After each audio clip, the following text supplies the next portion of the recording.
Hey everyone, this is Jennifer with this week's Ask Question. Question is, how do I know if I'm working with a reputable agency? That's a really good question to ask.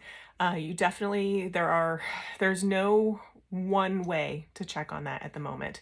I know there is a group out there called the Reproductive Alliance that is working on accrediting surrogacy agencies. Until that stood up, though, of course, there's not a really great way to compare or check. I would always encourage people to go look on some of those Facebook groups that do agency reviews, check there. There's Men Having Babies, they have a resource. There are all kinds of other groups out there that definitely are gathering reviews. I would caution that they're not an end all be all because some you have to pay to be on their site or things like that, or they may just not have a population that leaves reviews. So that may not be the best way. One way I would suggest is that, word of mouth, ask referrals.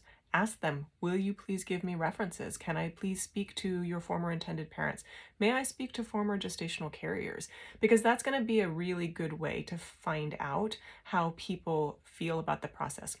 Are they willing to give you as much time as you need? Do you feel pushed into making decisions? Do they hold escrow in-house? Or do they have it held as by a third party, which is the way it should be? Do they require you to use very specific attorneys?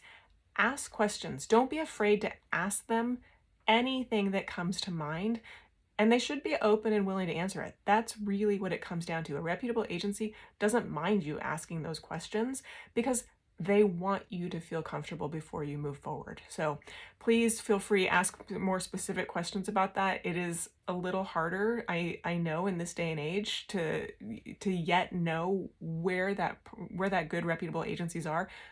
I know that the agencies are all working on it together as a cohort to really pull together and reassure parents and gestational carriers. We're going to get there. So hopefully soon.